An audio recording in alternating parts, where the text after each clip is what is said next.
যখন আমরা মৌন থাকি তখন আমরা কতটা শক্তি ব্যয় করি, বিন্দুমাত্র নয়। সেখানেই যখন আমরা রুষ্ট হই তখন আমরা কতটা শক্তি ব্যয় করি। আমাদের রক্ত গরম হয়ে ওঠে, চোখ থেকে যেন অগ্নিবর্ষা হয়, আমরা চিৎকার করতে থাকি, জোরে কথা বলি, কখনো কখনো আমরা অনুচিত কর্ম করে বসি। সবকিছুই ক্রোধের বশে করি। এবার এই ক্রোধকে মৌনতায় পরিণত করতে হবে। এই কাজটা চোখে দেখা যায় না, এই কাজ সরল নয়, এই কাজ হলো অত্যন্ত কঠিন এবং এই কাজই শ্রেষ্ঠ। সেই ব্যক্তি শক্তিশালী নন যিনি কথায় কথায় ক্রুদ্ধ হয়ে যান, কথায় কথায় যিনি আক্রমণ করেন।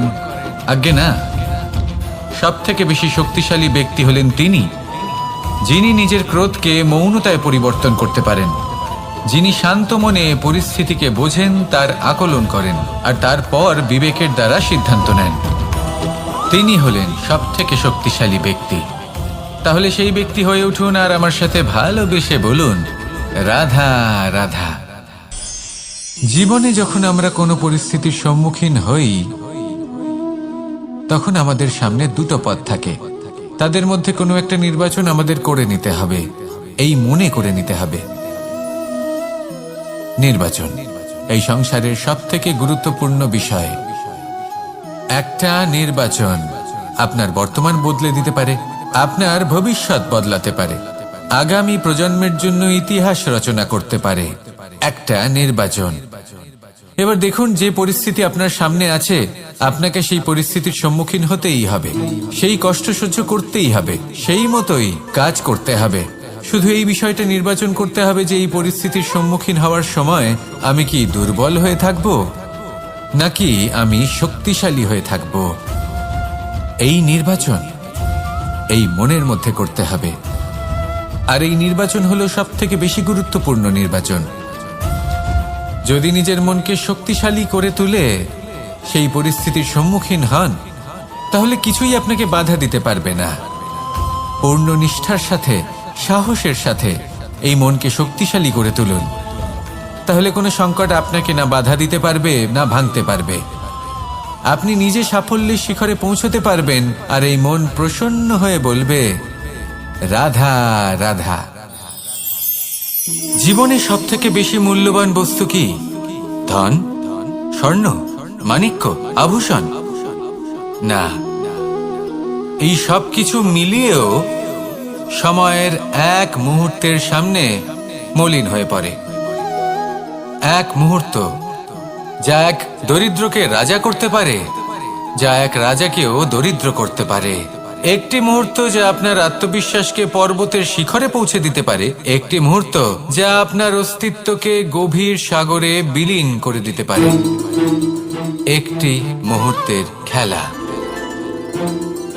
সব সময় জীবনে সেই ব্যক্তিকে সম্মান করুন, শ্রদ্ধা করুন যিনি আপনার জন্য সময় বের করে থাকেন। সব সময় সেই ব্যক্তির প্রতি নিষ্ঠাবান থাকুন যেই ব্যক্তি খারাপ সময় আপনার পাশে দাঁড়িয়ে থাকে। এই সময় সব থেকে বেশি মূল্যবান। আসুন আমার সাথে ভালোবেসে বলুন, রাধা রাধা। প্রজাপতি দেখেছেন? কি সুন্দর হয় তাই না এই প্রজাপতি? ওদের দিকে তাকালে নিজের অজান্তেই নিজের মুখে হাসি ফুটে ওঠে। কিন্তু এই প্রজাপতি জন্ম থেকেই এমন দেখতে হয় না। জন্ম থেকে এদের কাছে ডানা থাকে না, এরা উড়তেও পারে না। যখন একটি প্রজাপতি জন্ম নেয় তখন প্রথমে ডিম অবস্থায় থাকে সে। আস্তে আস্তে সেই কবচ সে ভেঙে ফেলে, খুব পরিশ্রম করতে হয় তাকে। তারপর কীটের আকার ধারণ করে সে চলতে থাকে, অনেক কষ্ট সহ্য করতে হয়, অনেক পরিশ্রম করতে হয়। তারপর তার রূপ বদলে যায়, তারপরে তার ডানা গজায়, তারপরে সে উড়তে পারে। এই নিরন্তর পরিশ্রমই সাফল্যের মূল মন্ত্র হয়। কখনো কখনো প্রতিভাও কম পড়ে যায় যদি নিরন্তর পরিশ্রম না করা হয়, যদি সমর্পণের ভাব মনে না থাকে, দৃঢ় নিষ্ঠা না থাকে।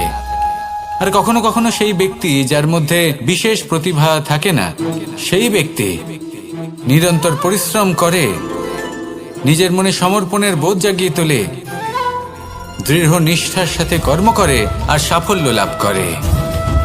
সেই জন্য আপনি জীবনে যেখানেই পৌঁছে যান না কেন, নিরন্তর পরিশ্রম করতে থাকুন। তবেই আপনার ভবিষ্যৎ রঙিন প্রজাপতির মতন গগনচুম্বী হবে। তবেই এই সংসার আপনাকে দেখবে এবং নিজের অজান্তেই এই সংসার নিজের মুখে হাসি ফুটিয়ে তুলবে এবং এই সংসার আমার সাথে ভালোবেসে বলবে, রাধা রাধা। পুরাণে আমরা দেখেছি যে মাতা পিতা কতটা মহান হতে পারেন। কিভাবে শ্রী গণেশ নিজের মাতা পিতাকে পরিক্রমণ করলেন এবং পরম পূজনীয় হয়ে উঠলেন। কিভাবে ভক্ত শ্রবণ নিজের অন্ধ মাতা পিতাকে তীর্থযাত্রায় নিয়ে যাবেন বলে নিজের কাঁধে ওনাদের বসালেন এবং বয়ে নিয়ে গেলেন। এরকম অনেক অমূল্য শিক্ষা আমরা লাভ করে থাকি পুরাণ থেকে। কিন্তু এসব কথা হলো পুরাণের কথা। কথা বলা যাক আমাদের জীবন নিয়ে। আমাদের এই জীবনে আমাদের মাতা পিতা কেন আমাদের কাছে এতটা অমূল্য? কেন আমরা ওনাদের এতটা ভালোবাসি? কেন আমরা ওনাদের এত সম্মান করি? আর কেনই বা ওনাদের এতটা সম্মান করা উচিত? মমতার কারণে। মায়ের মনের এক ধরনের মমতা, পিতারও এক ধরনের মমতা। এই দুইয়ের মমতা ভিন্ন, কিন্তু এনাদের দুজনের মমতার কেন্দ্রবিন্দু হলো ওনাদের সন্তান। মাতা মমতার কারণে সকালে তাড়াতাড়ি উঠে পড়েন, খাবার তৈরি করেন, এটা ভাবেন যে আমার সন্তান যেন অভুক্ত না থাকে। অন্যদিকে পিতা ইচ্ছে না থাকা সত্ত্বেও নিজের মমতাবোধের কারণে নিজের সন্তানের প্রতি কঠোর হন, তাকে জ্ঞান প্রদান করেন, শিক্ষা প্রদান করেন, কারণ উনি চান যে ওনার সন্তান যেন পরবর্তীতে উন্নতি করে, কখনো অভুক্ত না থাকে। এটাই হলো মমতা মাতা পিতার। আর এই মমতা সংসারের অন্য কোথাও আপনি পাবেন না। তাই সবসময় নিজের মাতা পিতাকে সম্মান করুন, ওনাদের ভালোবাসুন, যতটা ইচ্ছে ভালোবাসুন। আর এই ভালোবাসার সাথেই বলুন, রাধা রাধা। সম্পর্ক হলো আমাদের জীবনের একটি আধার। কিছু সম্পর্ক এমন যা আমরা জন্মসূত্রে লাভ করি, যেমন পরিবার, মা বাবা। কিছু সম্পর্ক আছে যা আমরা জীবনে অর্জন করে থাকি, তা সে প্রেমের হোক, স্নেহের হোক বা বন্ধুত্বের। এই সকল সম্পর্ক লাভ করার বা গড়ে তোলার 5টি ধাপ রয়েছে। প্রথম ধাপ, কোনো ব্যক্তির সাথে আলাপ হওয়া, তার সাথে কথা বলা বা তাকে দেখা। দ্বিতীয় ধাপ, সে ব্যক্তিকে আমাদের ভালো লাগা। তৃতীয় ধাপ,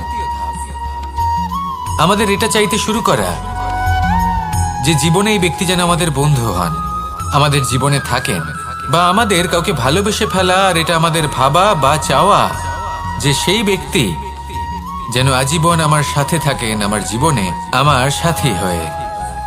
চতুর্থ ধাপ, লাভ করা। এবার এই ধাপটি অনেক মানুষের পক্ষেই খুবই সরল হয়, বড়ই সরলভাবে নিজেদের সঙ্গীকে লাভ করে থাকেন। কিছু মানুষের জন্য এই ধাপ অত্যন্ত কঠিন হয়ে থাকে। অনেক প্রতিকূল পরিস্থিতির উপর জয়লাভ করে তারা সঙ্গীকে লাভ করেন, কিন্তু লাভ অবশ্যই করেন। এরপরে আসে পঞ্চম, অন্তিম এবং সবথেকে গুরুত্বপূর্ণ ধাপ। সেটা হলো সেই সম্পর্ক পালন করা। এটা হলো এমন এক বিষয় যা প্রত্যেক মানুষের শেখা উচিত। যদি ব্যক্তি নিজের জীবনে সম্পর্ক রক্ষা করতে শিখে যান, তবে প্রত্যেক সম্পর্ক তার জীবনকে স্বর্গ করে তুলবে। আসুন আর আমার সাথে ভালোবেসে বলুন, রাধা রাধা। জ্যোতিষ একটা বিদ্যা, এ হলো একটা বিজ্ঞান। যে নক্ষত্র দশায় আপনি জন্মগ্রহণ করেছেন, যে স্থানে আপনার জন্ম হয়েছে, এগুলো আপনার জীবনের দিশা স্থির করার ক্ষেত্রে গুরুত্বপূর্ণ ভূমিকা পালন করে। কিন্তু যে রাশিতে আপনি জন্ম নিয়েছেন আর আপনার যা নাম স্থির হয়েছে, সেটা আপনার ভবিষ্যৎ নির্ধারণ করবে তা আবশ্যক নয়। রা দিয়ে রাম এবং রা দিয়ে রাবণ, এই দুজনের রাশি সমান ছিল, কিন্তু একজন নিজের শক্তির দুর্ব্যবহার করলেন। স্বর্ণ লঙ্কার অধিপতি রাবণ, চতুর্দিকে বিজয়ী হওয়া সেই ব্যক্তি নিজের পতনের সম্মুখীন হলেন। শ্রীরাম রাবণকে বধ করলেন। শ্রীরাম, যিনি নিজের কর্ম দ্বারা, নিজের পরিশ্রম দ্বারা ঈশ্বর উপাধি লাভ করেছিলেন, 14 বছরের বনবাস ভোগ করলেন, আর যখন বিপদে পড়লেন তখনও নিজের রাজ্যের সাহায্য নিলেন না। বনের মধ্যে নিজে বানর এবং ভাল্লুকদের নিয়ে একটি সেনাবাহিনী গড়ে তুললেন এবং রাবণকে তার কুকর্মের শাস্তি দিলেন। তাই সর্বদা এটা মনে রাখবেন, আপনার খ্যাতি, আপনার ভবিষ্যৎ আপনার কর্ম নির্ধারণ করে, আপনার রাশি নয়। তাই সবসময় শ্রেষ্ঠ কর্ম করুন আর আমার সাথে ভালোবেসে বলুন, রাধা রাধা। আমাদের সকলের কাছে বৃক্ষ অত্যন্ত প্রিয়। আমরা সর্বদাই চাই এই বৃক্ষ যেন সবুজ থাকে, ফুলে ফলে ভরে থাকে, আমাদের ছায়া প্রদান করে, তা যেন সুস্থ থাকে, আমাদের ফল প্রদান করে। আর সেই জন্য আমরা প্রতিদিন সেই বৃক্ষকে জল প্রদান করি। কিন্তু কখনো ভেবে দেখেছেন যে জল তো আমরা বৃক্ষের গোড়ায় দিই, তারপরেও এই জল সেই বৃক্ষের প্রত্যেকটি পাতায় ঠিক পৌঁছে যায়? এটা কিভাবে সম্ভব? কিছুটা এরকমই হলো আমাদের কর্ম। যদি এই পৃথিবীতে থেকে শুদ্ধ মনে সৎকর্ম করেন, এই কর্ম সোজা ঈশ্বরের কাছে গিয়ে পৌঁছয়। যদি শ্রদ্ধাভাব নিয়ে, সমর্পিত হয়ে, শুদ্ধ চিত্তে আপনি কাউকে সেবা করেন, তা সে মাতা পিতাই হোক, পরিবার হোক, গুরু হোক, পশুপক্ষী হোক বা সমাজ হোক, তাহলে সেটা সোজা ঈশ্বরের চরণে সমর্পিত হয়। সবসময় শুদ্ধ চিত্তে সমর্পিত হয়ে এবং মনে শ্রদ্ধা ভাব নিয়ে কর্ম করুন। ঈশ্বর নিজে থেকেই এর ফল আপনাকে প্রদান করবেন। আসুন আমার সাথে ভালোবেসে বলুন, রাধা রাধা। আশা এবং বিশ্বাস মানুষের জীবনের দুই অমূল্য স্তম্ভ। এটাই হলো ঢাল এবং এটাই হলো অস্ত্র। এটাই আমাদের রক্ষা করে এবং এটাই আমাদের জীবনের পথ প্রশস্ত করে। কিন্তু ছোট একটা সমস্যা আছে। এবার যদি আপনি বটবৃক্ষের থেকে এই আশা রাখেন যে এ আমাকে ফল দেবে, তাহলে সেই আশা ভঙ্গ হওয়াই স্বাভাবিক। আর যদি আপনি বিশ্বাস করেন যে খেজুর গাছ আপনাকে ছায়া প্রদান করবে, তাহলে সেই বিশ্বাসও অবশ্যই ভঙ্গ হবে।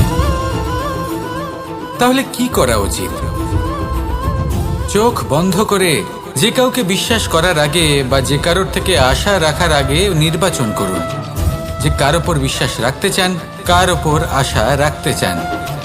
তবে আমি তো বলবো যে বিশ্বাস করতে হলে নিজের ওপর করুন, যে এই সংসারে এমন কোনো কাজ নেই যা আপনি করতে পারেন না। আর শুধু কর্ম করতে থাকুন আর ভরসা রাখুন ঈশ্বরের ওপর, যে উনি আপনার কর্ম দেখবেন আর আপনাকে আপনার কর্মফল অবশ্যই দেবেন, আপনাকে সাফল্য দেবেন। যদি আপনার বিশ্বাস অটল হয়, নিরন্তর পরিশ্রম করেন, তাহলে ঈশ্বর কখনোই আপনার আশা ভঙ্গ হতে দেবেন না। আসুন আর আমার সাথে ভালোবেসে বলুন, রাধা রাধা। যখন মানুষের মৃত্যু হয় তখন কি হয়? অনেক সংখ্যক মানুষ শোক পালন করতে চলে আসেন। যে ব্যক্তি মৃত্যু লাভ করেছেন তার অনেক বস্তু থাকে যেগুলো তার প্রিয়, যেগুলো তিনি ব্যবহার করেছেন। তার শয্যা, তার বস্ত্র, তার আভূষণ সবকিছু তার থেকে বিচ্ছিন্ন করা হয় এবং খালি হাতে তাকে শ্মশানের উদ্দেশ্যে রওনা করা হয়। আমি আপনাকে এই প্রশ্ন করতে চাই, আপনি এই সংসারে কি অর্জন করেছেন? ধন সম্পত্তি, বস্ত্র, আভূষণ, এই সব কিছু যে আপনি অর্জন করেছেন, আপনার মৃত্যুর পরে তা আপনার থেকে দূর হয়ে যাবে। এর উত্তর হলো একটাই, আপনার কর্ম। শুধু সেটাই আছে যা একান্ত আপনার, আর শুধু সেটাই এই সংসার থেকে চলে যাওয়ার পরেও সংসারেই জীবিত থাকবে। যদি আপনি দুষ্কর্ম করেন, তাহলে এই সংসার আপনাকে একটি অনুচিত উদাহরণ হিসেবে মনে রাখবে যে এই ব্যক্তি খুব পাপী ছিল, অনুচিত কর্ম করতেন। যে পথে তিনি চলেছেন সেই পথে কারোর চলা উচিত নয়। সেখানেই যদি আপনি সৎকর্ম করেন, তাহলে সংসার চিরকাল এটাই বলবে যে খুব ভালো মানুষ ছিলেন, সবাইকে ভালোবাসতেন, সবাইকে সাহায্য করতেন, আমার খুব প্রিয় মানুষ ছিলেন। এটাই হলো শ্রেষ্ঠ কর্ম।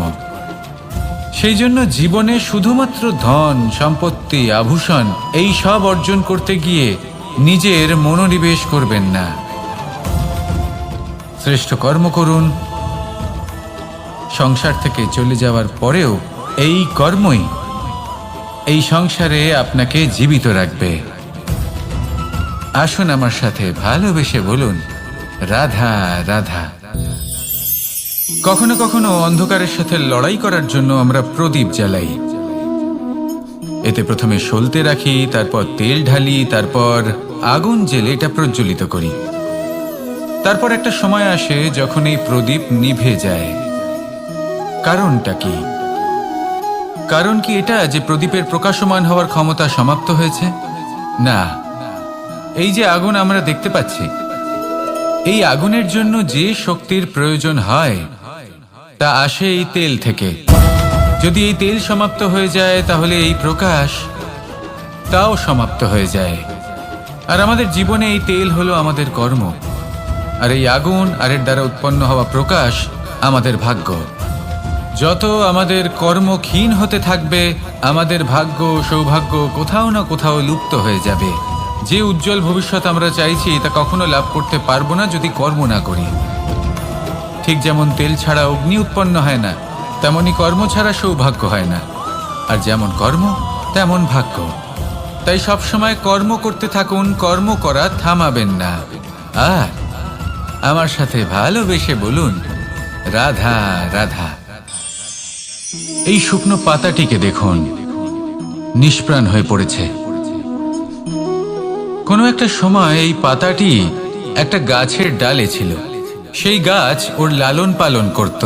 যখন যখন বাতাস বইত, এই পাতায় কম্পন দেখা দিত, মনকে প্রফুল্ল করে তুলত। কোনো একদিন এই পাতা গাছের ডাল থেকে ঝরে পড়ে গেল। নিঃসন্দেহে ও নিজের স্বাধীনতা পেল, কিন্তু আস্তে আস্তে শুকিয়ে গেল, নিষ্প্রাণ হয়ে গেল। দেখুন, আমি এই কথা বলছি না যে স্বাধীনতা অনুচিত, কখনোই না। কিন্তু যে কোনো পরিস্থিতিতে স্বাধীন হতে চাওয়া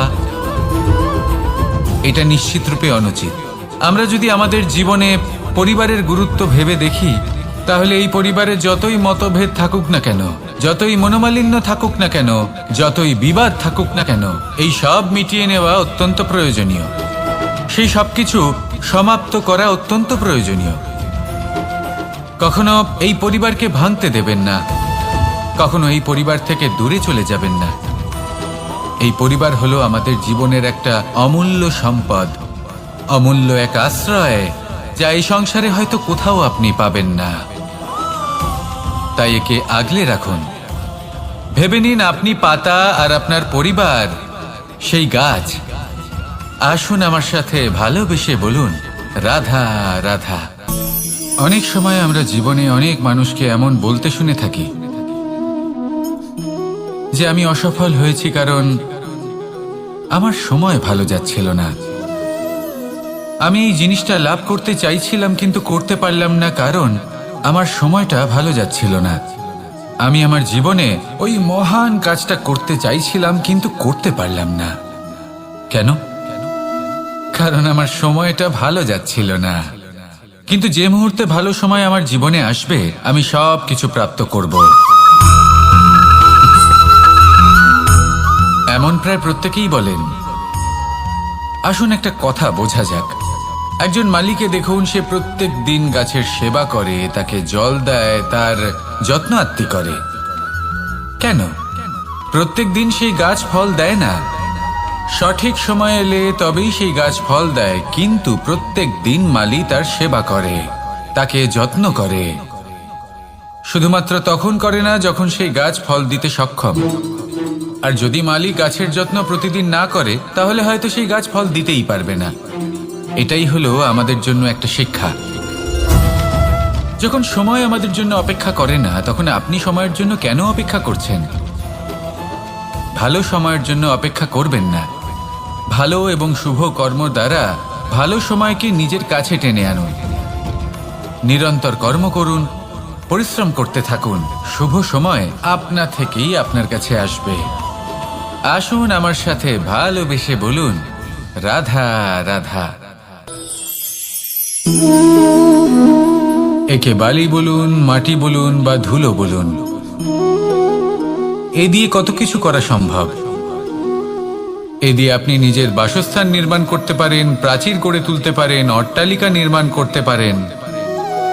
কিন্তু যদি এই বালিকে আপনি মুষ্টিবদ্ধ করে রাখতে চান,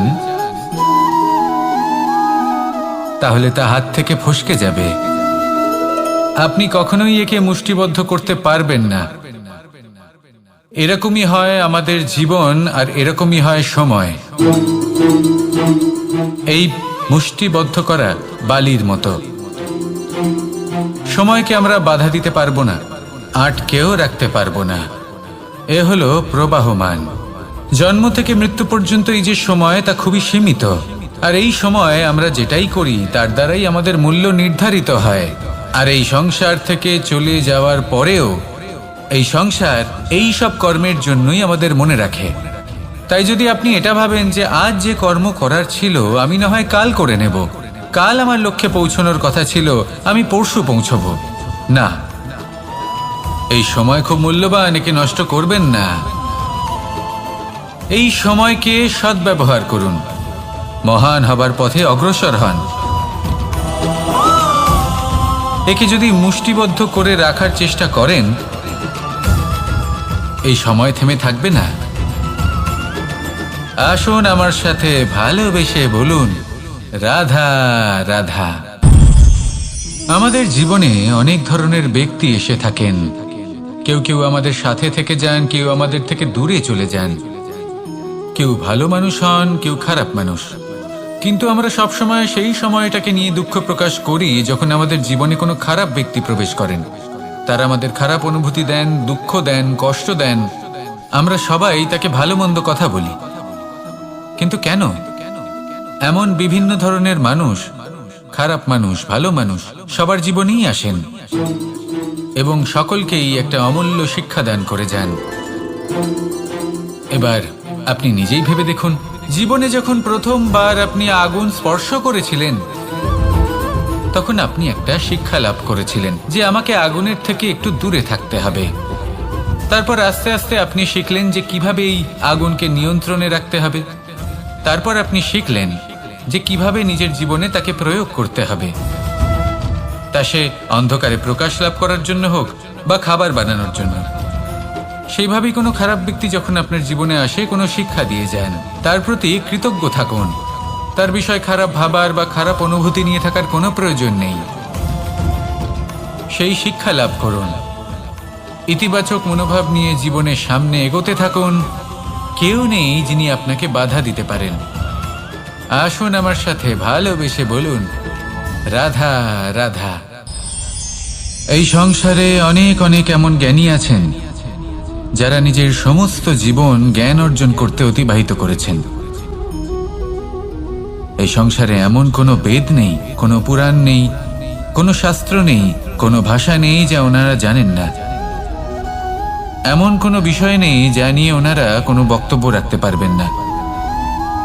কিন্তু আমরা এই সকল জ্ঞানীকে কি ভালোবাসতে পারি? এনাদের সকলকে সম্মান করতে পারি না। কারণটা কি? দেখুন, বেদ পড়া একটি আলাদা বিষয়, বেদনা বুঝতে পারা অন্য ব্যাপার। এবং বেদনা বোঝার জন্য, সেই জ্ঞান লাভ করার জন্য আপনাকে মন থেকে করুণা এবং প্রেমের সঠিক অর্থ বুঝতে হবে। সামনের ব্যক্তির বেদনা বুঝতে হবে, তার যন্ত্রণাকে বুঝতে হবে। তারপর যে জ্ঞান আপনি অর্জন করেছেন বেদ থেকে, পুরাণ থেকে, শাস্ত্র থেকে, তা প্রয়োগ করে তার বেদনার নিবারণ করা, সেটা বেশি গুরুত্বপূর্ণ। সেই জন্য জীবনে শুধুমাত্র শাস্ত্র এবং বেদ পড়ে জ্ঞান অর্জন করতে সময় নষ্ট করবেন না। মন থেকে প্রেমের কি অর্থ সেই বিষয়ে জ্ঞান লাভ করার চেষ্টা করুন। করুণাও বুঝতে চেষ্টা করুন। একজন শ্রেষ্ঠ ব্যক্তি হয়ে উঠুন আর আমার সাথে ভালোবেসে বলুন, রাধা।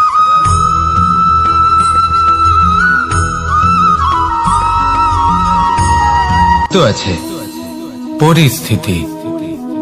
অনেক মানুষের মুখে আমরা এই শব্দ শুনি। জীবনে যখন অসফল হই, দুঃখ আসে, সংকট আসে, কোনো বিপদ ঘনিয়ে আসে, তখন সমস্ত দোষ আমরা পরিস্থিতির ওপর চাপিয়ে দিই, আর দেখতে গেলে কোথাও না কোথাও ঠিকই করি। এই পরিস্থিতি প্রত্যেক দিনের মতো পাল্টাতে থাকে, কিন্তু এই দিন, এই রাত, এমন কেউ আছেন যিনি এর ওপরেও নিয়ন্ত্রণ সাধন করেন, আর তিনি হলেন সূর্য। ঠিক সেই রকমই আমাদের জীবনেও সূর্য হলো এই মন। যদি এই মনের উপর আমরা নিয়ন্ত্রণ করতে পারি, তাহলে আমরা জীবনকেও নিয়ন্ত্রণ করতে পারবো। প্রথমে এই মনের রাজা হয়ে উঠতে হবে। তাই মনে রাখবেন, যদি মন দুর্বল হয় তাহলে পরিস্থিতি আমাদের সমস্যা বলে মনে হবে। এই মন যদি স্থির হয়, পরিস্থিতি প্রতিস্পর্ধা বলে মনে হবে। আর এই মন যদি শক্তিশালী হয়ে ওঠে, তাহলে যে কোনো পরিস্থিতি আপনার কাছে একটা সুযোগ মাত্র, এমন এক সুযোগ যাতে অগ্রসর হয়ে আপনি মহান হয়ে উঠতে পারেন। এই মনের শক্তির বৃদ্ধি ঘটান, মহান হয়ে উঠুন, আর আমার সাথে ভালোবেসে বলুন, রাধা রাধা। খুব সুন্দর একটা কাহিনী আছে। একবার এক ব্যক্তি নিজের অসফলতার জন্য ত্রস্ত হয়ে সময় দেবতার তপস্যা করতে বসলেন। উনি তপস্যা করলেন এবং সময় দেবতা প্রসন্ন হলেন, মানুষের রূপ ধারণ করে ওনার সামনে প্রকট হলেন। এবার সেই ব্যক্তি ওনাকে জিজ্ঞেস করলেন যে কি এমন আছে যার জন্য আপনি বারবার জয়ী হন আর আমি চিরকাল পরাজিত হয়ে থাকি? কেন এত পরিশ্রম করা সত্ত্বেও আমি সাফল্য লাভ করতে পারি না? তখন সময় দেবতা উত্তর দিলেন যে দিন হোক বা রাত, ঝড় হোক বা ভূমিকম্প, রোদ হোক বা বৃষ্টি হোক, সময়ের সূত্রপাত হোক বা প্রলয়, আমি থামি না, আমি চলতেই থাকি। আর সেই জন্য যিনি থেমে যান তিনি পরাজিত হন আর আমি জয়ী হই। এটাই আমাদের শিখতে হবে। জীবনে সবসময় চলতে থাকুন, কখনো থামবেন না। হ্যাঁ, কিছুক্ষণের জন্য বিরতি নিতে পারেন, বিশ্রাম করার জন্য, নিজেকে আরো সশক্ত করে তোলার জন্য, কিন্তু থেমে যাবেন না। নিরন্তর কর্ম করতে থাকুন, পরিশ্রম করতে থাকুন, তবেই এই সংসার আপনাকে মনে রাখবে। আসুন আমার সাথে ভালোবেসে বলুন, রাধা রাধা। আমাদের জীবনে গুরুজনেরা, জ্ঞানী মানুষজন সবসময় একটা কথা বলেন, ধৈর্য ধরো। শুধুমাত্র দুটো শব্দ, কিন্তু কতটা বিশাল সেটা বোঝার চেষ্টা করুন। ছোট একটা অস্ত্র হাতে নিন এবং একটা বিশাল পর্বতে নিরন্তর প্রহার করতে থাকুন, ধৈর্য ধরে সেই কাজ করতে থাকুন। এমন একদিন আসবে, এই বিশাল পর্বতে আপনি একটা পথ তৈরি করবেন। কোনো ধনুর্ধর যখন নিজের বিদ্যা অর্জন করেন, তখন তাকেও ধৈর্য ধরতে হয়, তার নিজেকে সময় দিতে হয়, তবেই সে ধনুর্বিদ্যা শিখতে পারে। সেইভাবে আমাদের জীবনেও ধৈর্য ধরার খুব প্রয়োজন। পরিবারে ধৈর্য রাখতে পারলে তাহলে আস্তে আস্তে দেখবেন প্রেম বৃদ্ধি পাচ্ছে। সমাজে যদি ধৈর্য রাখতে পারেন, তাহলে আস্তে আস্তে এই সমাজ আপনাকে সম্মান করবে। যদি নিজের জীবনে ধৈর্য রাখতে পারেন, তাহলে নিজে থেকেই আত্মবিশ্বাস বাড়বে, নিজের বিকাশ হবে। জীবনে সবই সম্ভব যদি ধৈর্য রাখতে পারেন। হয়তো আস্তে আস্তে হবে, কিন্তু হবে অবশ্যই। শুধু ধৈর্য রাখুন, কারণ ধৈর্যই সব থেকে বড় পুঁজি।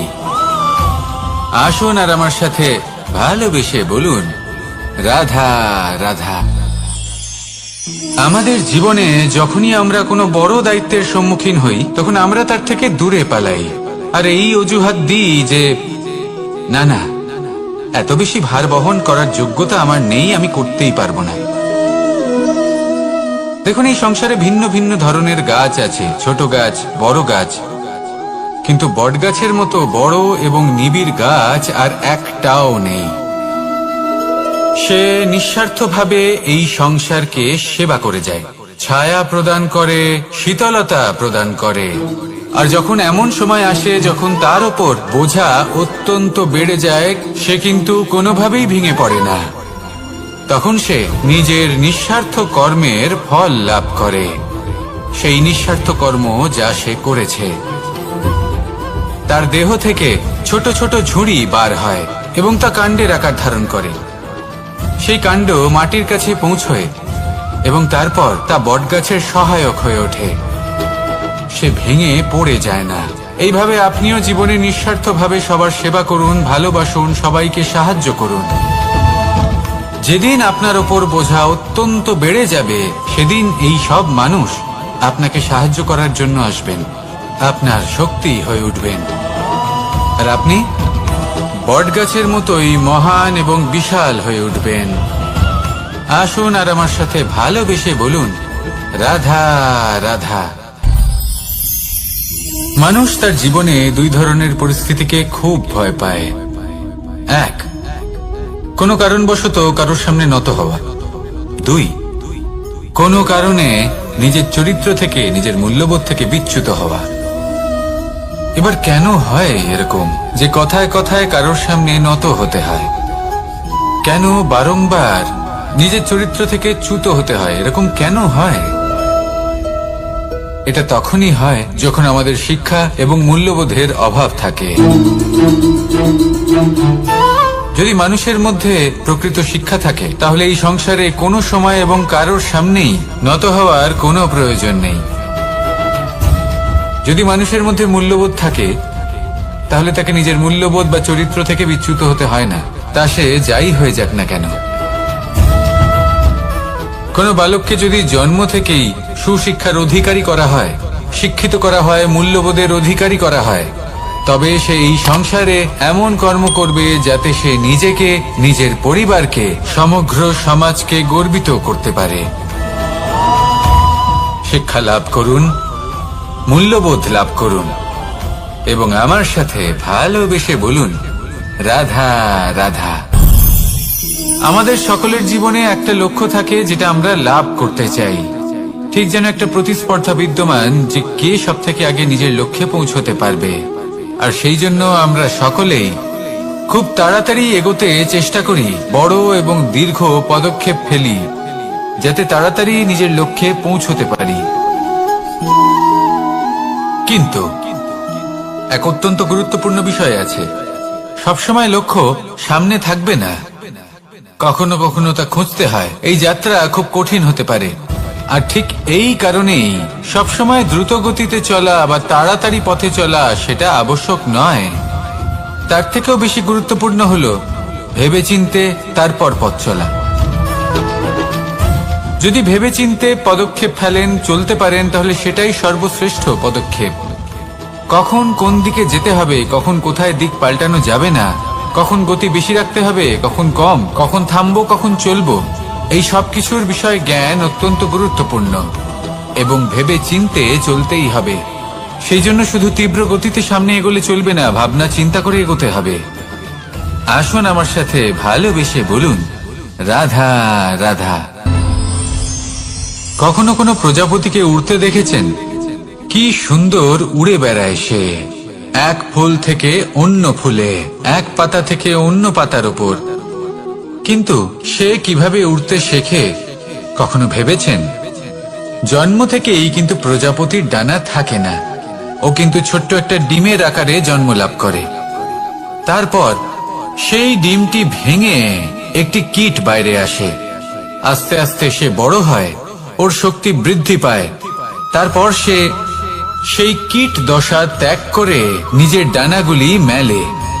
এই প্রক্রিয়া তার কাছে সরল নয়, অত্যন্ত যন্ত্রণাদায়ক প্রক্রিয়া, কিন্তু সে সেই যন্ত্রণা মেনে নেয়। আর তারপর আস্তে আস্তে সে উড়তে শেখে। শুধুমাত্র আকাশে উড়ে বেড়ায় তা নয়, আমাদের মনের মাঝে উড়ে বেড়ায়। এবার এই ডিম থেকে প্রজাপতি হয়ে ওঠার যে যাত্রা, এটা যতটা কঠিন, ততটাই কঠিন হয় এই সংসারে শ্রেষ্ঠ কর্ম করা, ততটাই কঠিন হয় এই সংসারে মহান হয়ে ওঠা। সেই জন্য প্রয়োজনীয় প্রচেষ্টা এবং সময়। নিরন্তর প্রচেষ্টা করতে থাকুন, পর্যাপ্ত সময় নিন এবং আপনি নিজেকে এই আকাশে উড়ন্ত অবস্থায় পাবেন। আসুন আমার সাথে ভালোবেসে বলুন, রাধা রাধা। পায়েস হলো আমার বিশেষ প্রিয়। এর মধুর স্বাদ মনকে প্রফুল্ল করে তোলে। ছোটবেলায় মা আমার জন্য পায়েস বানাতেন এবং আমাকে বলতেন যে গরম থাকতে থাকতে খেয়ে নে কানাই, ঠান্ডা হয়ে গেলে ভালো লাগবে না। কিন্তু আমিও দুষ্টু ছিলাম, ঠান্ডা হওয়া পর্যন্ত অপেক্ষা করতাম, আর ঠান্ডা হয়ে যাওয়ার পরে মার কাছে যেতাম আর ওনাকে বলতাম যে মা, পায়েস তো ঠান্ডা হয়ে গেছে। এটা গরম করে দিন। তখন মা হাসতেন আর বলতেন যে পায়েস না হয় আমি আবার গরম করে দেব কানাই, কিন্তু এর মধুর স্বাদ, সেই মিষ্টত্ব, সেই সুবাস, সেটা আবার ফিরে আসবে না। কথাটা সত্যি। আর এই সত্যটাই আমাদেরও জীবনের সত্য। আমাদের জীবনের মধুর সম্পর্কগুলি, এতে যখন কটুভাব প্রবেশ করে তখন সেই মিষ্টত্ব ফিরিয়ে আনা প্রায় অসম্ভব ব্যাপার হয়ে যায়। আপনি চেষ্টা করে সেই সম্পর্ক ঠিক করতেই পারবেন, তার জন্য অগাধ পরিশ্রম করতে হবে, কিন্তু আবার সেই মিষ্টত্ব কখনো ফিরে আসবে না। সেই জন্য আপনার জীবনের যে মধুর সম্পর্ক আছে, যতটা সম্ভব চেষ্টা করুন তাতে মিষ্টত্ব বজায় রাখতে। কটুভাব আসতে দেবেন না। আসুন আর আমার সাথে মধুর স্বরে বলুন, রাধা রাধা। শব্দ, শব্দ আসলে কি?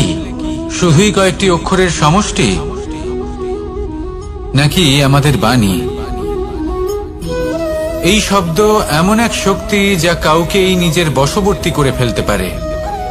শব্দ এমন এক অস্ত্র যা কাউকে ক্ষত বিক্ষত করে দিতে পারে।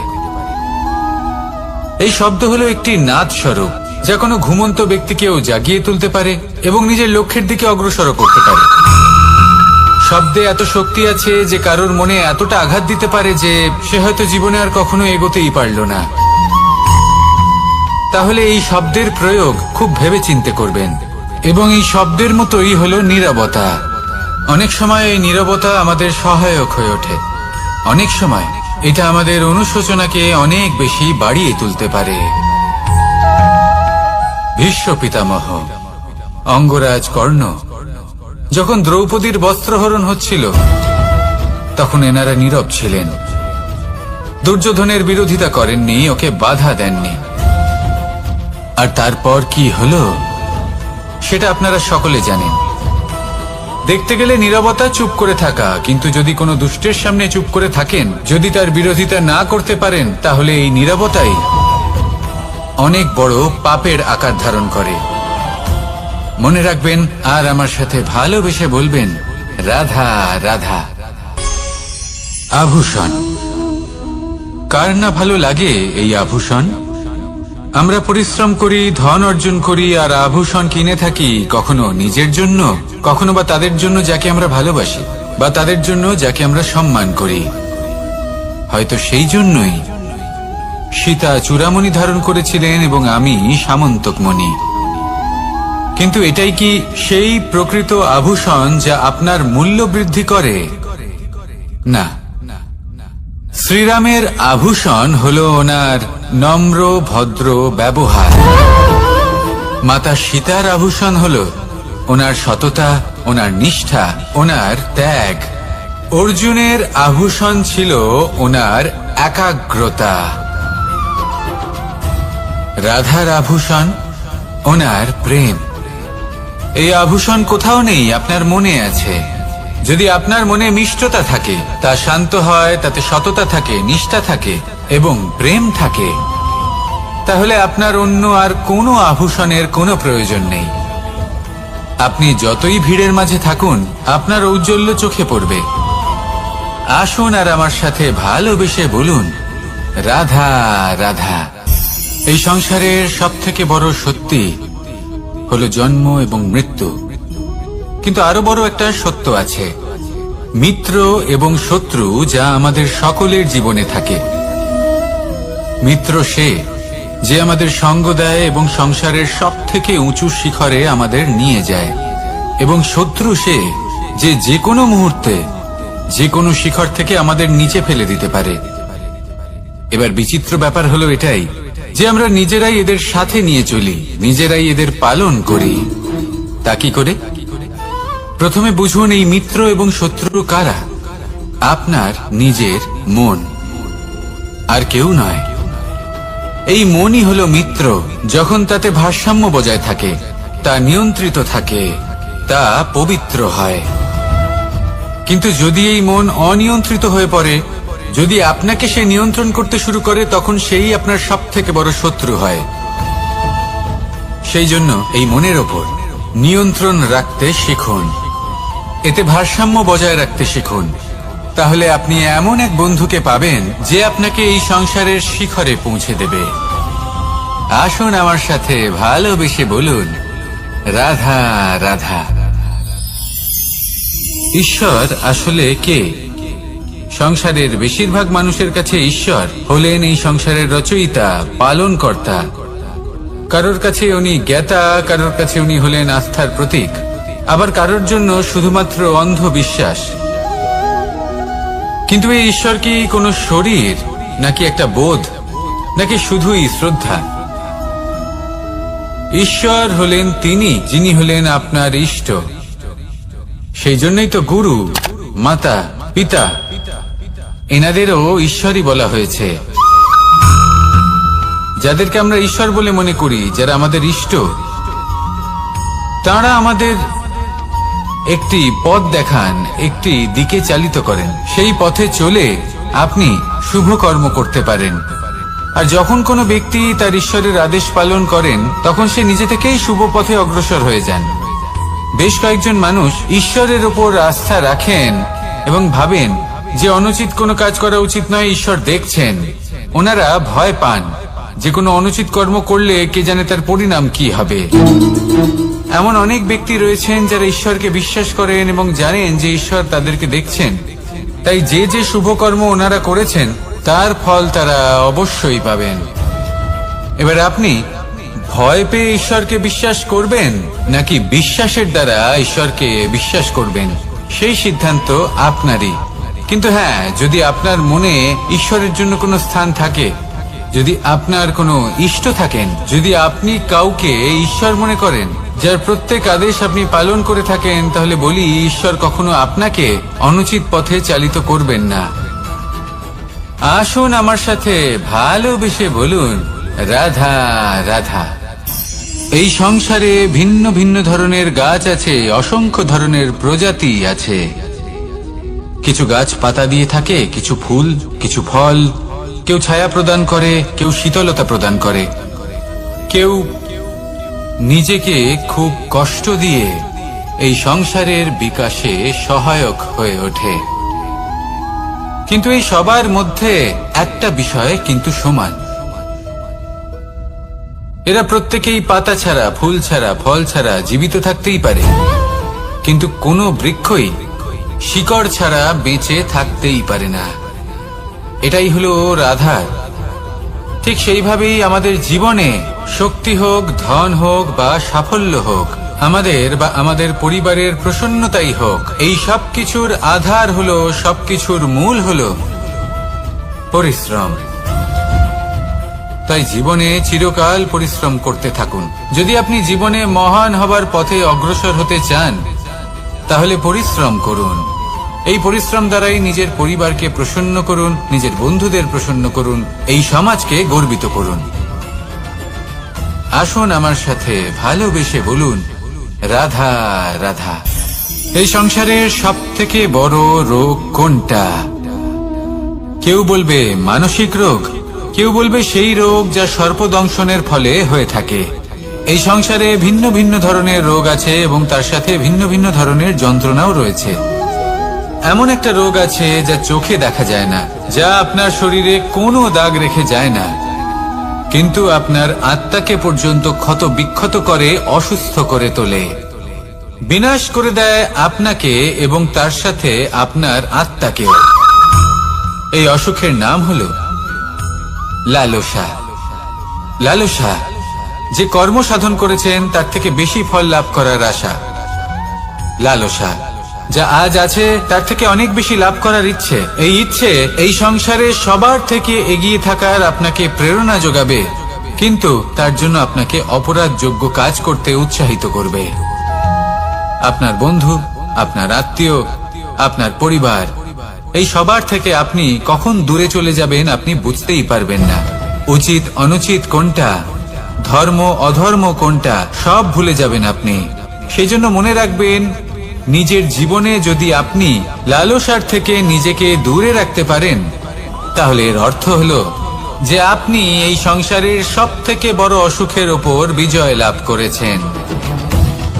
আসুন আমার সাথে ভালোবেসে বলুন, রাধা রাধা। এই সাগর কত বিশাল আকার, কখনো শান্ত কখনো উত্তাল, কিন্তু এই সাগরকে এত মহান কে করে তুলল? জল। এবার এই জলের যাত্রা দেখুন, সেটা কতটা কঠিন। এই জল সাগরে থাকে, সূর্য ওকে এতটা উত্তপ্ত করে তোলে যে এই জল নিজের অস্তিত্ব হারিয়ে ফেলে এবং বাষ্পে পরিণত হয়ে হাওয়ায় মিলিয়ে যায়। তারপরে আকাশে যায় আর নিজের অস্তিত্ব আবার হারিয়ে ফেলে, মেঘে পরিণত হয়। তারপর এই মেঘ কোথাও গিয়ে কোনো পর্বতে ধাক্কা খায়, তারপর আবার এই জল নিজের অস্তিত্ব হারায়। তারপরে বর্ষার রূপ ধারণ করে তা বর্ষিত হয়, বা কোনো পর্বতের চূড়ায় তার শিখরে বরফের রূপ ধারণ করে। তারপরে এই বর্ষা মাটির দিকে নিজের যাত্রা শুরু করে। এবার মাটিতে ঝরে পড়া এই বর্ষা স্রোতের আকার ধারণ করে এবং আস্তে আস্তে বইতে থাকে। এই নদীর আকার ধারণ করে এবং নদী রূপে বইতে বইতে পাথরে ধাক্কা খায় বা কোনো পর্বতে ধাক্কা খায়, আর তারপর এই নদী এসে সাগরে সমাহিত হয়ে যায়। নদীর এই জল আবারও নিজের অস্তিত্ব হারিয়ে ফেলে, কিন্তু এইবার সেই জল নিজেই সাগরে পরিণত হয়। এটা আমাদের সকলের জন্য একটা শিক্ষা যে এই সংসারে জীবন এবং সময়ের হলো এক অনন্ত যাত্রা। এই সংসারে যা কিছু আছে তার সূত্রপাত কোথাও একটা হবেই। সেই জন্য মৃত্যু এবং সমাপ্তির চিন্তা ত্যাগ করে দিন, আর যে সূত্রপাত আপনি লাভ করছেন তার আনন্দ উপভোগ করুন। ভেবে দেখুন আপনি কিভাবে শ্রেষ্ঠ কর্ম করতে পারেন যাতে এই সংসার এবং এই সমাজ, এই দুইয়ের মঙ্গল সম্ভব। আসুন আমার সাথে ভালোবেসে বলুন, রাধা রাধা। মাকড়সার জাল দেখতে পাচ্ছেন? মাকড়সারা ভীষণ পরিশ্রম করে এটা তৈরি করে, নিজের শরীরের রস দিয়ে এই জাল বোনে। আপনি কি এটার উদ্দেশ্য জানেন? আসলে মাকড়সা এই জালে ছোট কীটপতঙ্গ ধরে তাদেরকে খাদ্যরূপে গ্রহণ করে। কিন্তু আপনি কি এই কথা জানেন যে একদিন মাকড়সা নিজেই নিজের জালে জড়িয়ে মৃত্যুবরণ করে থাকে? বলুন, কি করেন আপনি এই জাল দেখতে পেলে? দেখতে পেলেই মুছে ফেলেন এর অস্তিত্ব, তাই না? তেমনি অন্যদিকে পাখির বাসা, পাখিরাও ভীষণ পরিশ্রম করে এটা তৈরি করে। কিন্তু যদি পাখি একদিন এটা ছেড়ে চলে যায়, তাহলেও লোকে এটা নষ্ট করে দেয় না। কারণটা কি? এর কারণ হলো এর নির্মাণ জীবন সঞ্চারের জন্য করা হয়েছিল, নষ্ট করার জন্য নয়। তাই মনে রাখবেন, জীবনে আপনার পরিশ্রম যতই বেশি হোক না কেন, যদি আপনার লক্ষ্য শুভ না হয়, তাহলে আপনারও বিনাশ নিশ্চিত। তাই সৃজন করতেই থাকুন আর মুগ্ধ হয়ে বলুন, রাধা রাধা।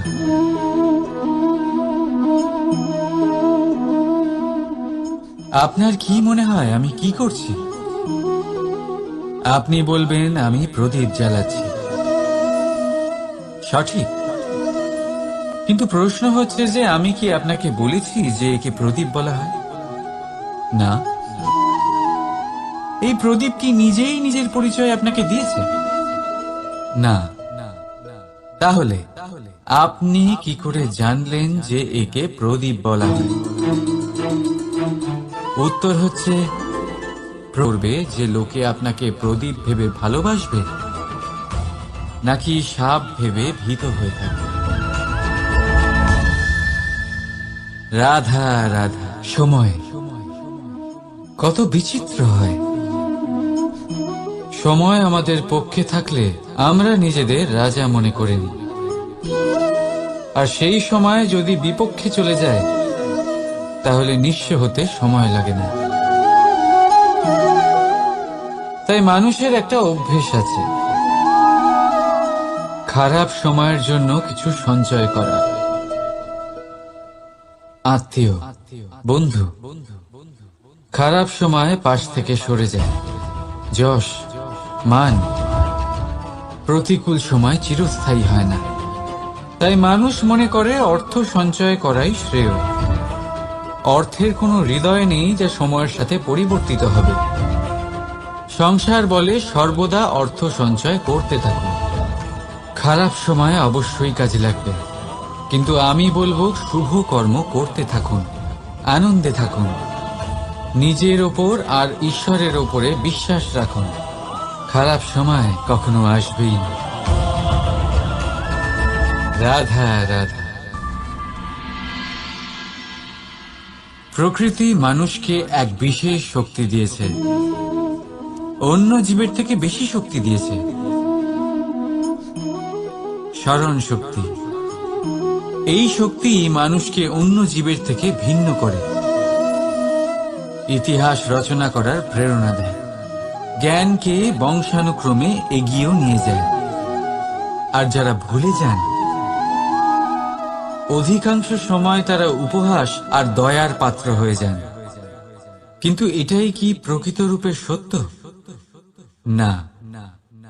এই স্মরণ শক্তি মানুষের বিকাশে সব থেকে বড় বাধা হয়ে দাঁড়ায়।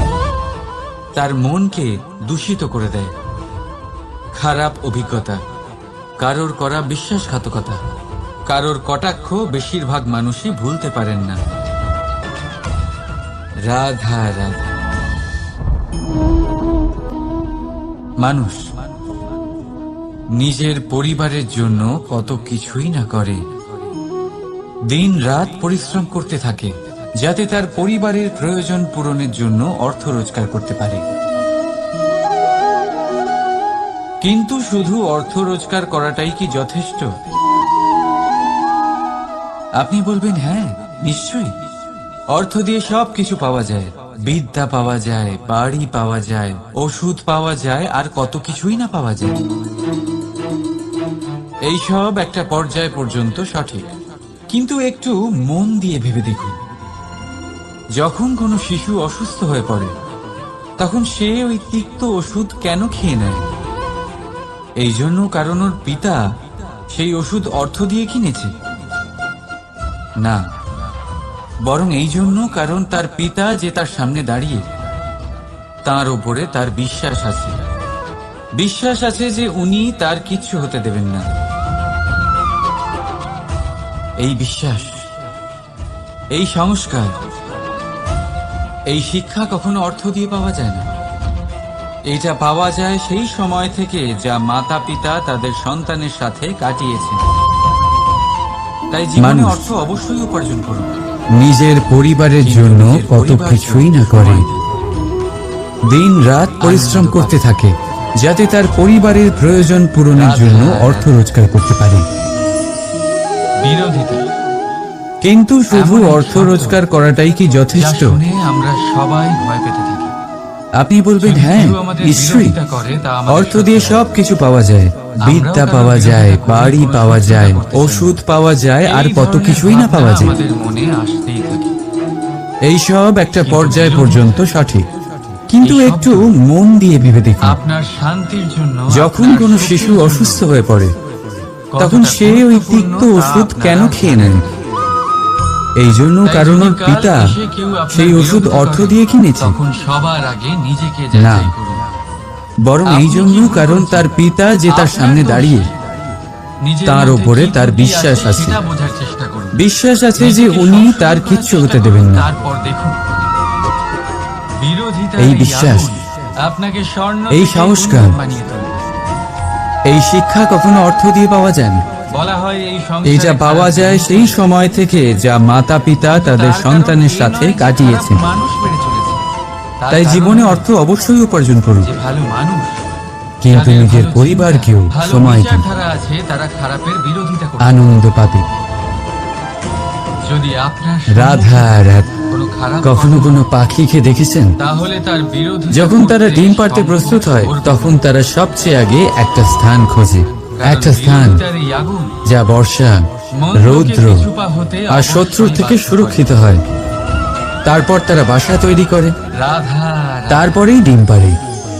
আর তারপর যখন সেই ডিম ফুটে তার সন্তানদের জন্ম হয়, সে তাদের খাবার খাওয়ায়, তাদের রক্ষণাবেক্ষণ করে। কিন্তু যখন তাদের ডানা গজায়, তখন না সে তাদের খাবার দেয় আর না তাদের বাসা বানাতে শেখায়। শুধুমাত্র তাদের উড়তে শেখায় সে। তারপর সেই বাচ্চারা আকাশে উঠতে শিখে নিজেরাই নিজেদের খাবার জোগাড় করতে শিখে যায়, নিজেরাই নিজেদের বাসা বানাতে শিখে যায়।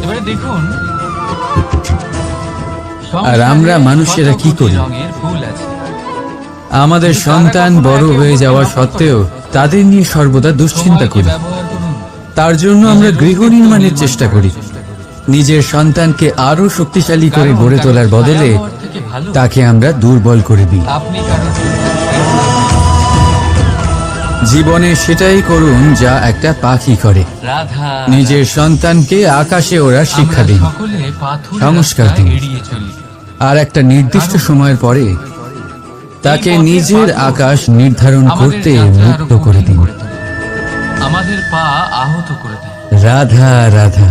সাগরে সেতু বাঁধার গল্প তো আপনারা নিশ্চয়ই শুনে থাকবেন। এই কঠিন পথে রামচন্দ্রের সেনাকে 100 যোজন সমুদ্র অতিক্রম করে লঙ্কায় আক্রমণ করতে হতো। প্রেরণাও দিতে থাকে। সেতুকার নল আর নীল সেতু বাঁধার উপায় বের করলো, সবাই ভালো সময়ের কিন্তু প্রশ্ন ছিল সেতু বাঁধা কি করে হবে? ভালো সময়ের জন্য সমুদ্র পরিশ্রম অত্যন্ত করেন, তার গভীর, জন্যই চিন্তা করেন। কত পাথর দেওয়া হলে কিন্তু এই ভুলে বিশাল যান যে সমুদ্র ভালো সময় অতিক্রম করা সম্ভব হবে? বহুবার তখন আমাদের এক বিবেক নষ্ট উপায় করে। নির্ধারিত হলো। সেখানেই খারাপ সময় পাথরের ওপর আমাদের লেখা ভুল হলো রামের নাম। সঠিক পথে চালিত আর যখন সেই পাথরগুলোকে সাগরে ফেলা হলো, সেগুলো ভাসতে লাগলো। রাধা, রাধা। এবারে কেউ বলবেন এটা রামচন্দ্রের নামের মহিমা, তার মুখে লাগাম কেউ বলবেন এটা নারায়ণের কোনো জাদু, একজন ভালো চালক কিন্তু না, সেই ঘোড়ার এটা লাগাম রামচন্দ্রের মাঝে সেই মাঝে গুণ, টেনে ধরে। ওনার তাকে ব্যক্তিত্বের সঠিক সেই পথে মহান চালিত দিক করতে। যা ওনার যাতে সেই প্রতিনিধিত্ব ঘোড়া করেছে। বিভ্রান্ত না হয়। এবার একটু ভাবুন, ঠিক এরকমই তাই সেই হয় পাথরও আমাদের সাগরে ভেসে ওঠে। যদি এটা বিবেকের লাগাম দিয়ে মাঝে মাঝে আমরা টেনে না ধরি, ঠিক সেইভাবেই যেখানে আমাদের আমরা মন থাকি না, বিভ্রান্ত হতে পারে। সেখানে আমাদের গুণ আমাদের আর প্রতিনিধিত্ব যদি করে। আপনি আপনার লক্ষ্যে আমাদের পৌঁছতে চান, নামের শক্তি তখন মনের এই লাগাম আমরা মাঝে মাঝে নিজেরাই আপনাকে তৈরি করি। অবশ্যই টেনে ধরতে হবে। আমাদের কর্ম দিয়ে, কারণ বিবেকের এই পথ আমাদের গুণ দিয়ে। ভালোভাবে আপনার এবার লক্ষ্যে সিদ্ধান্ত পৌঁছতে আপনার, যে আপনার নামের সাহায্যে কেউ আর আমার বিপদ সাথে থেকে ভালো উদ্ধার কিছু হবে, করবেন। নাকি আপনার রাধা, দুষ্কর্মের রাধা। ফলে কেউ ডুবে যাবে। ভালো করে আপনি ভেবে কখনো দেখুন। জাঁতাকল দেখেছেন? রাধা রাধা। তাতে গম পেশা হয়। কখনো গমকে এই এমন প্রকৃতির ভাবে দিকে পেশা তাকিয়ে হয় থাকবেন। যাতে আমরা তা খেতে পারি, এই প্রকৃতি অনেক ধরনের শিক্ষা দেয়। জীবিত থাকতে পারি। আর যদি কোন আপনি একটা মন দিয়ে গাছকে দেখেন, দেখুন কিভাবে সে তাহলে মাটি কমের থেকে নিচের অংশ জল শুষে নেয়। কখনো ঘোরে না। সে শুধুমাত্র ঝড় হোক উপরের বা অংশই হোক ঘোরে। কড়া রোদ আর সব তবেই সহ্য তার করে গম পিষতে পারে। এবং অবশেষে আর তবেই সে ফল ধারণ করে। রুটি তৈরি হতে পারে। আর সেই ফল উৎপন্ন ভেবে করার দেখুন, পরে যদি কলের সে দুটো ফল কিন্তু অংশই সে নিজে ঘুরতে গ্রহণ থাকে, করে না, তাহলে কি হবে? এই সংসারকে তা গম প্রদান পেশার করে, বদলে যাতে পশু একে পাখি অপরকে পিষে মানুষ নিজেদের তারা অস্তিত্ব এই শেষ ফল করে দেয়। গ্রহণ করে তাই জীবনে শক্তিশালী কোনো হয়ে উঠতে কাজ পারে, যখন সুস্থ মন থাকতে আর পারে। মস্তিষ্ক মিশিয়ে করা হয়, সেভাবেই নদী, তখনই তা সরোবর সম্পন্ন হয়। এরা নিজেরাও কিন্তু কিন্তু নিজেদের যখন জল বিষয় গ্রহণ হলো করে না, ভক্তি, মাটিকে প্রদান তখন করে, মস্তিষ্কের পশু পাখিকে যুক্তির প্রদান মৌন করে। থাকা প্রয়োজন। সূর্য নিজেও আর যখন নিজের জন্য বিষয় প্রজ্বলিত হয় না, হলো কর্ম আর ন্যায়, সে প্রকাশ তখন মনের ছড়িয়ে আবেগের দিতে চায় মগ্ন থাকা আমাদের প্রয়োজন। সবার কাছে, সে তাই আলো মন পৌঁছে আর দিতে চায়। মস্তিষ্কের এই সম্মিলনে এই প্রত্যেকের কর্মে সতর্ক পরমার্থ থাকতে নিহিত আছে, আর সেই জন্যই একসাথে এদের সকলকে অবশ্যই পুজো চলবে, করা হয়। কিন্তু একে অপরের বাধা যেন না হয়। তাই মনে রাখবেন, আপনার কাছে রাধা। জীবন যাপনের অতিরিক্ত যা কিছুই আছে তা পরমার্থের জন্য, তাহলে একটা তার এমন সদ্ব্যবহার শব্দ করুন যার আর অনেকগুলি আমার মানে। সাথে ভালোবেসে যার বলুন আসল অর্থ হলো রাধা রাধা। আমরা প্রত্যেকেই অবশ্যই আপনি এমন কথা সময় বলেন দেখেছি সৃষ্টির নির্মাণ যখন নিয়ে, অনেকগুলো সমস্যা তাহলে একসাথে আমরা আমাদের জীবনে এসে পড়ে। ব্রহ্মদেব সমস্যা হয়ে আমাদের সৃষ্টির প্রত্যেকের নির্মাণ জীবনেই করি। থাকে, আমরা যদি তার আপনি কথা সমাধান বলেন খুঁজতে চেষ্টা প্রলয়ে, করি, কখনো সমাধান তাহলে খুঁজে সেই পাই, আমি। আবার কখনো মহাদেব যতই হয়ে চেষ্টা বিনাশ করি না করে। কেন কোনো সমাধান খুঁজেই পাই না। এই আমি। আর যখন এটা হয় তখন মানুষ সংগতিপূর্ণ। অত্যন্ত বিচলিত হয়ে পড়েন। কিন্তু শুধু নিজের ততক্ষণ, আত্মীয়-স্বজন, নিজের যতক্ষণ বন্ধু আপনি বা এটা সংসার সবার সাথে ভাগ এদের করছেন। ওপরে এই দোষ চাপিয়ে দেন যে কিন্তু এদের আমরা জন্যই এই সমস্যা এসেছে। বহুবার এর মানে বুঝতে এবার পারি যদি না। আমি আপনাকে এই কোনো অহংকে পরামর্শ দিই সীমিত তাহলে করে এটাই একটা বলবো ব্যক্তিও যে দৃষ্টিভঙ্গি পাল্টে দেখুন। শুধু এই দৃষ্টিভঙ্গি দিয়ে নিজে। দেখুন যে এই সংসারে আর তখন যে সমস্যায় জেগে ওঠে আসুক না কেন তার জন্য অহংকার। কেউ দোষী নয়, যাকে না আপনি প্রাধান্য পায় না অন্য শুধুমাত্র কেউ। আমি। এই পুরো খেলাটাই আমরা নয়। আপনার আর একজন মানসিকতা, ব্যক্তি একা আপনার দৃষ্টিভঙ্গি, না আপনার উৎপাদন মনে। করতে পারে আর না করতে কিভাবে? পারে সৃজন। বোঝাচ্ছি, এবারে দেখুন, যখন আমাদের মন শক্ত বৃষ্টি আর থাকে ফোঁটা, তখন তারও কঠিন অস্তিত্ব থেকে আছে। কঠিনতর পরিস্থিতিও আমাদের কিন্তু তা জীবনে খুব ধরিত্রীকে বেশি হলে পড়লেই প্রতিস্পর্ধা সমাপ্ত হয়ে থেকে যায়। সেখানে কিন্তু যখন যদি আমাদের মন দুর্বল থাকে ফোঁটাগুলি একসাথে পড়ে তখন তখন অল্প শুরু হয় কঠিন বর্ষা। পরিস্থিতিও আর আমাদের তখনই কাছে তৈরি খুব হয় বড় ধারা। সমস্যা হয়ে যায়, তাই না? একটা শক্ত মন রাধা রাধা। কঠিন পরিস্থিতিকে প্রতিস্পর্ধা হিসেবে দেখে আর তার মধ্যেও একটা সুযোগ খুঁজে নেয়। বলুন, আমাদের শুধু কি এটাই দেখতে করতে পাচ্ছেন হবে। আপনি? এই সংসারে অন্য আমার কাউকে হাতের দোষী ইশারা মনে করলে বুঝছো? আপনার সমস্যা নাকি এতে দূর হয়ে লেগে যাবে না। থাকা? সেই জন্য এই কালো এই দাগ। সংসারকে দোষ দেওয়ার বদলে এবারে সত্যি এই কথা সমস্যার বলতে কি? মূলে চলে যান। আপনার নজর সবার আগে এই সেটাকে কালো বুঝুন। দাগের উপরে গেছে। নিজের এই মনকে শক্ত করে তুলুন। এমনই তো হয়। যদি আপনার মন শক্তিশালী হয় তাহলে এই ভীষণ কম সংসারে মানুষ থাকেন অনেক বড় যারা বড় ভাবেন, কঠিন থেকে কঠিনতর কোনো ব্যক্তি পরিস্থিতিও ভীষণ যদি পরিশ্রম আসে করে এই বস্ত্র আপনার ধুয়েছে। জীবনে যতই এটা বড় সত্যি। বড় সমস্যা আসুক না কেন বেশিরভাগ আপনার লক্ষ্য মানুষের লাভে নজর বাধা যায় দিতে এই পারবে না। দাগের উপরে। আসুন আমার সাথে ভাবেন যে এটা কি ভালোবেসে করে বলুন রাধা কিছুটা রাধা। এরকমই হয় আমাদের ব্যক্তিত্বের সাথে। আমরা সবাই পাথর আমাদের দেখেছি, শুভ কর্মের উপরে পর্বতও আমাদের দেখেছি, একটা খারাপ কর্ম শুকনো পাতাও দেখেছি, ভারী মনে হয়। শ্যামল বনানীও দেখেছি। এবারে ভাবুন, কখনো ভেবেছেন যদি আমি পাথরের চন্দ্রের অস্তিত্ব কথা কিন্তু বলি, ততক্ষণ পর্যন্ত যতক্ষণ সে তার পর্বতের শীতল গায়ে আলো আটকে থাকে। দেখার যখন সেই পূর্বেই পর্বত থেকে তার সেই পাথর কলঙ্ক ভিন্ন লক্ষ্য হয়ে করি। যায় ও নিজের সেই অস্তিত্ব চাঁদে লেগে হারিয়ে থাকা ফেলে। কালো দাগ দেখে নিন। আস্তে আস্তে কখনো পাথর কেটে বা কখনো পিষ্ট হয়ে সেই জন্যই সেই পাথর বিশেষ আস্তে আস্তে করে মাটিতে পরিণত যারা হয় শুধুমাত্র শুভ চিন্তা এবং করেন, পূর্ণরূপে উপকারী নিজের কর্ম অস্তিত্ব যারা করেন, হারিয়ে ফেলে। তাদের আমি বলবো, এটাই সাবধানে পাতার থাকুন। সাথেও হয়। এই পাতা কারণ আপনার যতক্ষণ একটা খারাপ গাছের কর্ম ডালের সাথে যুক্ত ততক্ষণ তার অস্তিত্ব থাকে। চিরকালের জন্য যখনই ডাল উদাহরণ থেকে হয়ে বিচ্ছিন্ন হয় সেও নিজের অস্তিত্ব হারিয়ে রাধা ফেলে। রাধা। আর এটাই আমাদের সাথেও হয়। যতক্ষণ আমরা সাফল্য। নিজেদের আপনজনের সাথে যুক্ত থাকি যদি আমাদের আপনাকে অস্তিত্ব জীবনে বজায় সাফল্য থাকে। পেতে হয়, যখন তাহলে আপনি আপনজনদের একাধিক সাথে মানুষ সম্পর্ক পাবেন, ছিন্ন করি যারা তখন একাধিক আমরাও উপায় আমাদের বলবে অস্তিত্ব আপনাকে হারিয়ে ফেলি। সাফল্য পাবেন।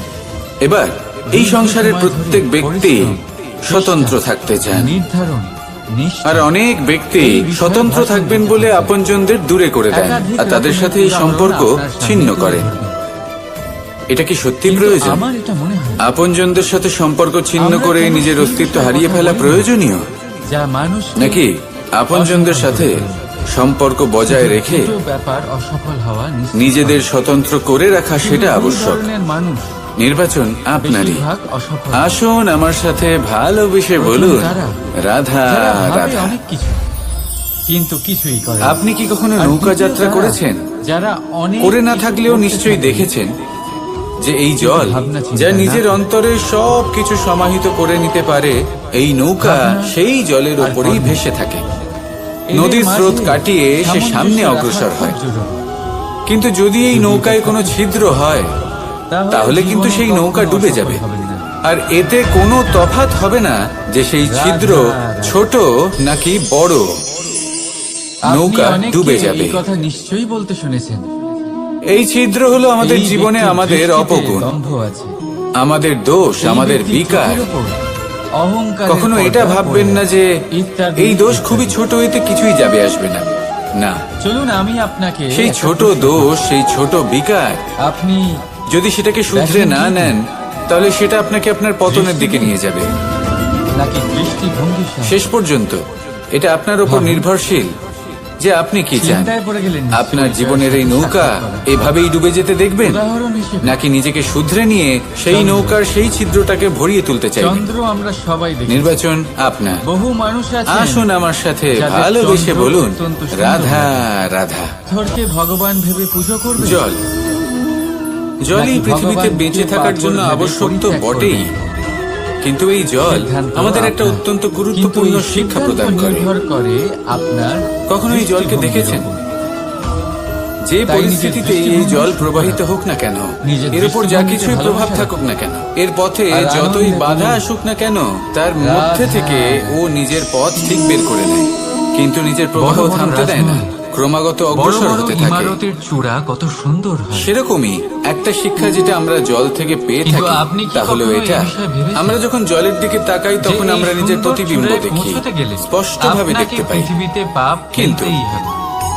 তখনই দেখতে পাই এই সুন্দর যখন এই চূড়ায় জল পৌঁছে শান্ত তৃপ্তি থাকে, পাওয়ার জন্য স্থির আপনাকে থাকে। একটা কঠিন পথ যদি এই জল অবলম্বন অশান্ত করতেই হয়ে হবে। থাকে, স্থির না হয়, যদি আপনি কোনো কঠিন তাহলে পথে আমরা না এতে গিয়ে নিজের প্রতিবিম্ব দেখতে এই পাই না। পৃথিবীর সাহায্য এটাই ছাড়াই আমাদের শুধু মনের উচ্চতার সাথেও হয়ে দিকে থাকে। অগ্রসর হতে থাকেন, যখনই জীবনে তাহলে কোনো সংকট সর্বদা আসে, অসফল হবে। যদি আমরা শান্ত মনে স্থির মনে সিদ্ধান্ত এই জন্য নিই, নিজের তাহলে স্বপ্ন সেটা এমন পূরণের একটা এই শীতল যাত্রাতে সিদ্ধান্ত হবে যেটা আমাদের নিজের ভবিষ্যৎকে একটা শ্রেষ্ঠ কখনোই স্থানে হারাবেন নিয়ে যাবে। নিজের পথ থেকে যদি এই সরবেন মন না। অশান্ত হয়, বিচলিত হয়, যদি পীড়িত এমন হয়, করেন, দুঃখিত হয়ে থাকে, রুষ্ট হয়ে থাকে, তাহলে তো আপনার স্বপ্ন পূরণ তাহলে অনেক হবেই সময় না, আমরা তার এমন সাথে সিদ্ধান্ত নিই যেটা আমাদের জন্য আপনি নিজের অনুচিত পথ প্রমাণিত হারাবেন। হয়। যখন আপনি ক্রুদ্ধ ছিলেন বা দুঃখের বশে ছিলেন, রাধা। তখন অনেক সময় হয়তো এমন সিদ্ধান্ত নিয়েছেন যেটার জন্য ভবিষ্যতে আপনি কৌতুক। অনুশোচনা করেছেন। অর্থাৎ এবার দেখুন, এই আবেগগুলো থেকে আমরা পালাতে পারবো না, এটা জীবনে কিন্তু কতটা এই আবেগগুলো গুরুত্বপূর্ণ। আপনার উপর কতটা প্রভাব আমরা ফেলবে সর্বদাই হাসতে চাই, সেটা আমরা অবশ্যই ঠিক করতে পারি। আমরা সর্বদা এই অন্যের মনকে মুখে এই আমরা হাসি দেখতে নিয়ন্ত্রণ চাই। করতে পারি।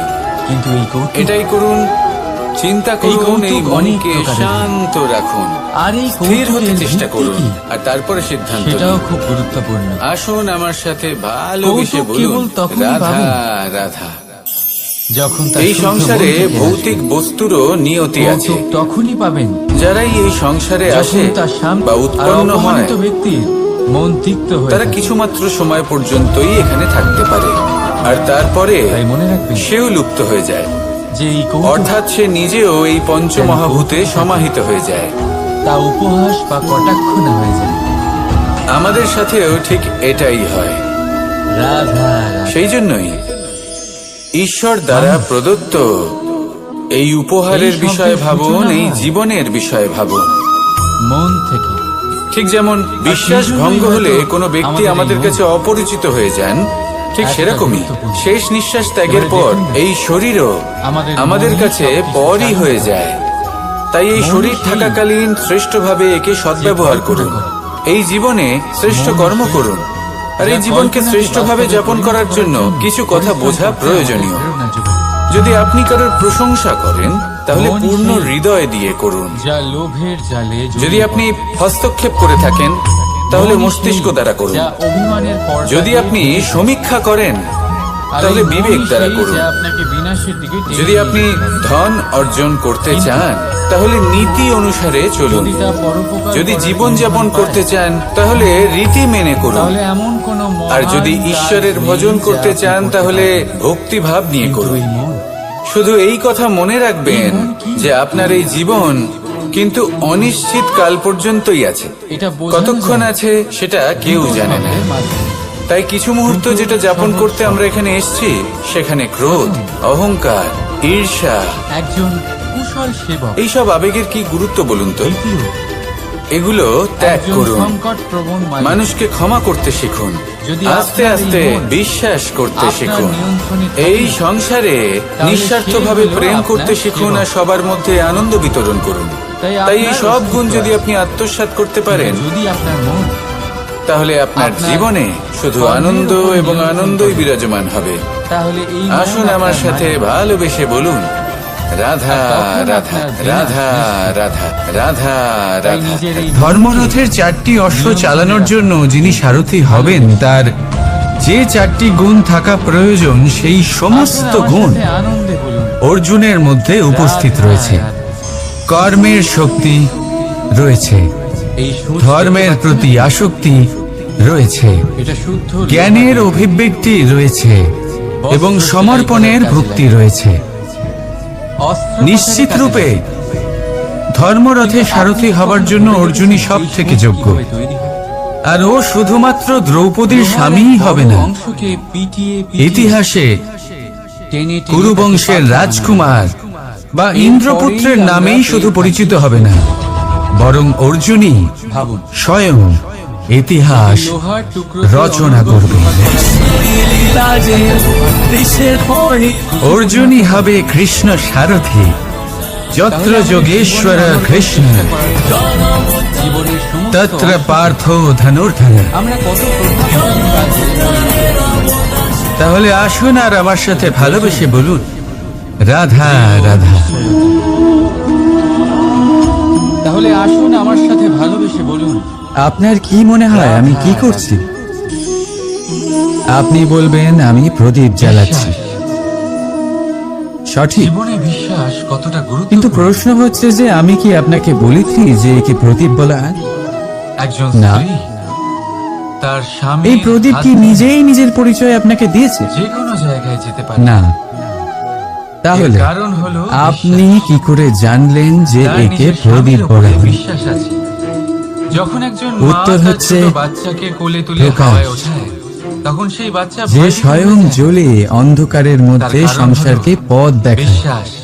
সেটাই প্রদীপ, তার বিশ্বাস আছে যে তার যা মা নিরাশার তার মাঝে কিছু হতে দেবে না। আশার আলো প্রদর্শন এক করে, বৈদ্যের দেওয়া ঔষধ সেটাই প্রদীপ। সন্তান কিছু না অপর বুঝে শুনেই দিকে খেয়ে ফেলে। আছে সাপ, সেই বৈদ্যের জ্ঞানের বিষয়ে যাকে তার কোনো না ধারণা দেখেও থাকে তার না। ফনার আওয়াজ শুনেই লোকে শুধু ভয় পেয়ে যায়। নিজের পিতার উপরে বিশ্বাস আছে যে তার পিতা তাকে খারাপ তার কিছুই মানে দেবে না। ব্যক্তির পরিচয় যখন এই তার সংসারের কর্মের দ্বারা প্রতিটা পাওয়া যায়। বন্ধন তাই বিশ্বাসের আপনার উপর এটা দাঁড়িয়ে বলার আছে। প্রয়োজন নেই যে আপনার তাহলে পরিচয় কেন কি। এই বিশ্বাসকে আমরা এটা জীবনে আনতে আপনার পারি না? কর্মই নিশ্চিত করবে আপনি যে নিজেরই লোকে আপনাকে প্রদীপ ভেবে এই বিশ্বাস ভালোবাসবে নিজের জীবনে এনে দেখুন, নাকি সাপ ভেবে ভীত হয়ে থাকবে। আরো সুন্দর হয়ে যাবে। তাই রাধা ভালো রাধা।